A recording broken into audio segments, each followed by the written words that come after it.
O cálculo de várias variáveis tem por objetivo estender os conceitos que foram desenvolvidos em funções de uma variável para funções de várias variáveis. Então a gente vai dar continuidade a esse desenvolvimento, vendo agora o conceito de limite, depois continuidade, derivadas, integrais e assim por diante.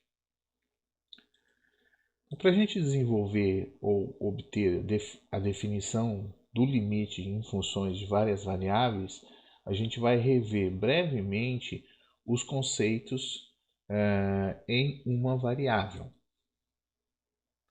Então você observa que quando você está analisando ou estudando o limite de uma função de uma variável, o que você busca compreender é como a função se comporta na vizinhança de um determinado ponto do domínio. O valor que a função tem no ponto do domínio não é relevante, né, para o estudo do limite. Tanto que ele pode, como aqui no caso, né, o valor da função está totalmente fora da região que eu estou analisando. Então, dizer que a função se comporta e tem um limite determinado no meu ponto A é dizer que na proximidade deste ponto A, todos os valores da minha função estão na proximidade do valor L. Ou seja, o que ele está querendo aqui é que está dizendo que se eu tenho uma certa região do meu ponto, então existe uma variação aqui, e essa variação em relação ao valor do L a gente vai chamar de epsilon. Então, para qualquer variação que eu pegar aqui da minha região, eu vou dizer que existe uma outra variação ou uma outra região aqui do meu ponto A, de tal forma que todos os pontos dessa região ou dessa vizinhança aqui do meu ponto A, né, exceto o próprio ponto A, então a gente costuma excluir o ponto A, tá? Que são menores do que a minha região, do meu valor delta, vai implicar que o valor da função está dentro dessa região próxima ao meu valor L, ou seja, que a diferença entre a função f de x e o meu ponto L é menor do que o epsilon. Então essa definição, essa expressão, ou essa forma de dizer o comportamento da função na proximidade, usando epsilon e delta, né, que todo mundo adora utilizar, ela é fundamental porque ela diz exatamente como a função, ou define precisamente, matematicamente, como a função se comporta nessa região. Então, dizer que o limite da minha função f de x, quando x tende a é igual a L, significa exatamente dizer que qualquer vizinhança do meu ponto, né, ou qualquer vizinhança aqui do meu valor L, existe uma outra vizinhança da minha região A, de tal forma que ela se aproxima desse ponto. Outra coisa que a gente tem que observar aqui é que, como eu quero pegar pontos do meu domínio que estejam vizinhos ou próximos ao meu valor A, mas não sejam o valor A, então necessariamente esses pontos precisam existir, né? Portanto, é importante que na minha vizinhança do A existam valores do domínio da função que eu possa considerar essa questão de proximidade.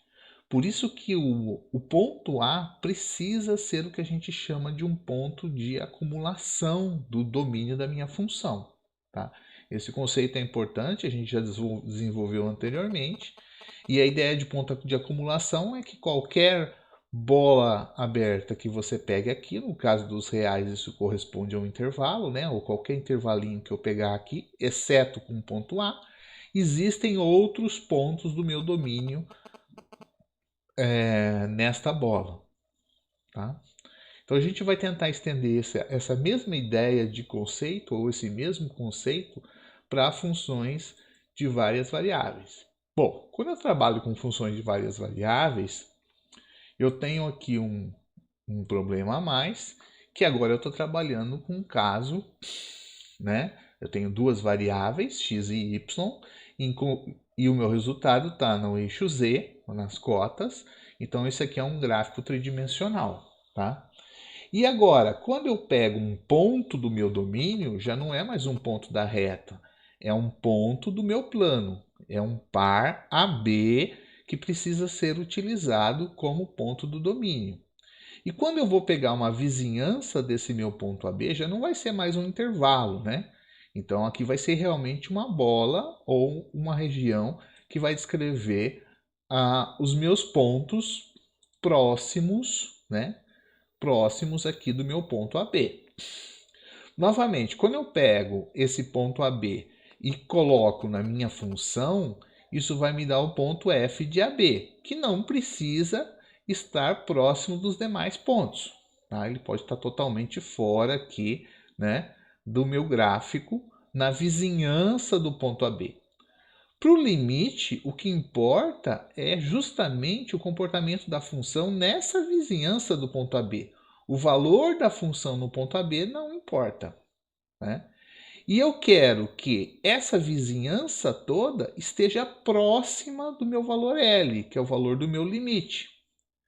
Então significa, agora aqui eu estou no eixo Z, o eixo Z é um valor real. Por isso que aqui eu tenho um intervalo, né, de regiões, né? Então tem do L menos epsilon até o L mais epsilon é a minha vizinhança nesse eixo Z. Então significa que eu quero garantir que todos os pontos próximos desse valor AB, eles são levados pela função nessa vizinhança L menos epsilon, L mais epsilon, tá? Do meu eixo Z. Isso é garantir que o limite acontece. Então, eu vou dizer que, vamos escrever aqui, né? Então, eu vou dizer que o meu limite ele existe se para todo epsilon que eu considerar vai existir uma região e essa região ela vai ser descrita por dois elementos. Vai ser descrita pelo centro, AB, e pelo raio dessa região, o delta. Então, vai ter que existir um certo raio, tal que, se eu pegar os meus pontos, vou pegar aqui, se eu pegar aqui os meus pontos, então pontos agora são pares ordenados, são valores x e y, que estejam próximos de AB, mas essa desigualdade aqui garante que ele não é igual ao AB. E estejam próximos, sejam menores do que delta, isso tem que implicar que, como agora eu estou com um eixo Z, é um eixo real, significa que eu vou pegar o módulo de f de xy menos o meu valor L, tem que ser menor do que o epsilon. Então você vê que a definição é muito próxima do que a gente tinha no caso de uma variável. A diferença é que agora o meu domínio precisa considerar que eu tenho pares ordenados. Então eu vou considerar a bola aberta, né, a bola de raio delta e centro em AB, excluindo o ponto central, tá? Então todos esses pontos têm que caminhar nesse sentido. Então é uma definição mais ou menos esperada para o caso de duas variáveis, tá? Formalmente, a gente pode aqui definir nosso conceito de limite. Então eu tenho uma função de um certo conjunto A contido no R2 nos reais, e o meu ponto onde eu vou calcular o limite deve ser um ponto de acumulação de A. Ponto de acumulação de A são aqueles pontos que toda bola aberta que eu pegar aqui de qualquer tamanho, excluindo o centro AB, ela tem que ter interseção com o meu conjunto A, né? E aí você diz então que o limite da função f de x, quando x de y tende ao valor AB, é o valor L real, né? E aí a gente vai indicar por limite do par xy, levando no par AB, porque agora isso aqui representa o meu ponto do domínio e esse representa o ponto que eu quero calcular o limite, de f de xy igual a L, C e somente C, e aí vem a definição que a gente desenvolveu ali, né? Ou seja, para todo epsilon maior que zero, existe um delta maior que zero, tal que todos os elementos do meu conjunto A, de tal forma que não sejam o ponto AB e estejam a uma distância menor do que delta, implicam que f de xy menos L é menor do que epsilon, tá? Essa definição, é claro, ela é chata de se trabalhar com determinadas funções, mas a gente vai desenvolver outros teoremas e com esses teoremas a gente vai conseguindo aos poucos encontrar ou calcular esses limites de uma forma um pouco mais agradável, né? Bom, outra notação que normalmente se utiliza para o conceito de limite é considerar, em vez do par xy levando no par AB, é cada uma das variáveis levando a cada uma das componentes respectivas. Então, em vez de escrever o par xy levando ao par AB, eu escrevo x tendendo a A e y tendendo a B. Essa ideia de tendência aqui é simultânea, né? Os dois tendendo ao mesmo tempo, tá? Então, eu digo que o limite de x tendendo a A e y tendendo a B de f de xy é igual a L. E aí segue a mesma definição. Ou eu posso escrever também que f de xy tende a L quando o par xy tende ao par AB. Tá? Eu vou estar utilizando essas três notações de forma independente, né? Então, em cada um dos casos,